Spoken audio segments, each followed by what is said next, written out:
Ontem anunciei também sobre esse período sem jogos. O São Paulo está buscando fazer as renovações de três jogadores: Alan, Franco, Rafael e o Cédric Soares.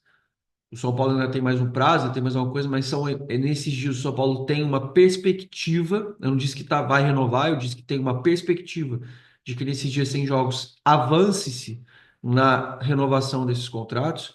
Esses jogadores estão conversando, são alvos do São Paulo. Além deles, o próprio Matheus Alves teve uma reunião essa semana com o staff do jogador. O que há lá há uma predisposição fortíssima de que ele fique. Ele quer ficar, o staff quer que ele fique. Então, assim, não é aquele caso de querem tirar ele do São Paulo. O Zubeldia gosta dele, inclusive ele teve bastante oportunidade. Bastante é exagero, mas ele teve mais oportunidades do que muitos outros, inclusive.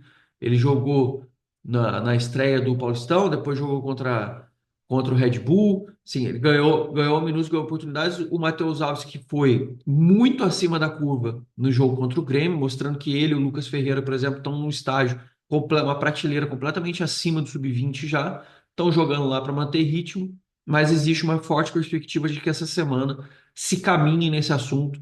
Claro, sem desbalancear a parte financeira, sem ceder demais a empresário, a cobrança, porque você sabe que isso sempre acontece. O São Paulo tem lá essa perspectiva de conseguir fazer essa evolução. Além disso, ontem surgiu uma matéria também em um veículo aí que, assim, chega a ser cansativo, falando que o Rodriguinho tinha sido escanteado pelo São Paulo no início do ano. E aí, eu digo para vocês o seguinte: o Rodriguinho ele jogou na estreia do São Paulo no Campeonato Paulista contra o Botafogo de Ribeirão. No jogo seguinte, o São Paulo jogou com os titulares contra o Guarani no Morumbi e jogou contra o Corinthians no domingo. Beleza. Jogo seguinte, o Rodriguinho jogou contra a Portuguesa, inclusive foi muito elogiado após ele ter entrado no jogo contra a Portuguesa. E muita gente falou, pô, agora vai ser legal, não sei o quê. Esse foi o quarto jogo do Campeonato Paulista, lembrando que o Campeonato Paulista teve 14 jogos. Então não se perca aí, só para você acompanhar comigo. E aí o Rodriguinho jogou naquele sintético e sentiu. O Rodriguinho ficou um mês fora, se recuperando, porque ele sentiu depois daquele jogo da Portuguesa, ele ficou um mês de recuperação fora. Ele só foi voltar a estar disponível no jogo contra o São Paulo estava 100% disponível para um jogo que o São Paulo estava para disputar contra o São Bernardo, que era aquele jogo que valia, inclusive, fora de casa, a classificação em primeiro lugar do grupo para ter o mando no Morumbi. E aí a gente jogou contra o São Bernardo, jogou contra o Novo Horizontino, as quartas de final no Morumbi, que foi decisão, e jogou contra o Palmeiras no Allianz. Alguém acha que o Rodriguinho tinha que ter jogado algum desses jogos contra o São Bernardo fora de casa, contra o Novo Horizontino, jogo de mata, e o jogo contra o Palmeiras, no jogo fora do Allianz? Eu não acho. Você me desculpa. Então, assim, a gente vê algumas matérias tipo, o Rodriguinho não teve oportunidades. O Rodriguinho recebeu oportunidade em dois dos quatro primeiros jogos do São Paulo, 50% dos jogos.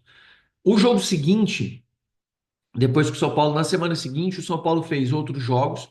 O São Paulo acabou jogando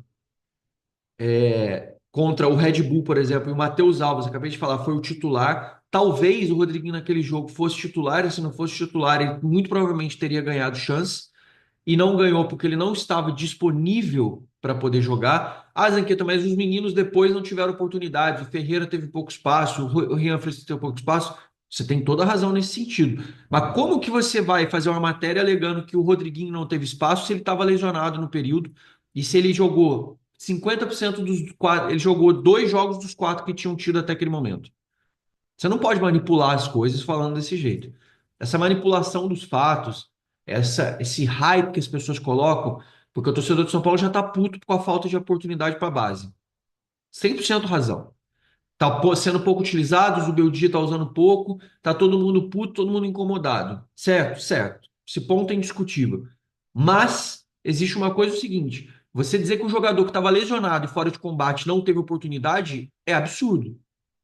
E quando ele está disponível, já está na fase de mata, você não vai usar o Rodriguinho num jogo de mata-mata. Não tem condição. O menino ficou sem jogar esse tempo todo, sem jogar esse tempo todo, e ainda não estava 100%. E aí você vai botar para fazer? Agora. Vai recomeçar o Campeonato Brasileiro. Vai ter Brasileiro, Copa do Brasil e Libertadores. Muito provavelmente o Zubeldia vai ser obrigado a ter que fazer uma mescla de jogadores. É a expectativa que todo mundo tem. São as conversas que eu escuto que existem. Do São Paulo conseguir ter mais meninos, do São Paulo conseguir dar mais oportunidades, girar mais os jogadores, de conseguir preservar mais os atletas. Agora, não dá para dizer que um jogador que está fora de combate não recebe oportunidade. É no mínimo você querer manipular a opinião com relação às coisas. Então, no caso do Rodriguinho, você pode falar do Rian, você pode falar do Lucas, você pode falar do Mike. Você pode falar de outros jogadores. O Negruti voltou depois, ele estava de férias, e o Negruti já foi para o banco logo 3 dias depois, 4 dias depois, com a lesão no Maia, para o banco do Novo Horizontino. Ele não teve espaço, mas também o São Paulo recuou. O Oscar, naquele outro jogo, jogou com o Marcos Antônio, e no jogo contra o Palmeiras recuou contra o Oscar e parou de ter jogo. Então não tem como chegar e falar, o Rodriguinho não teve chance, teve poucas oportunidades. Ele está machucado. Como é que vai dar oportunidade para o menino se ele está machucado?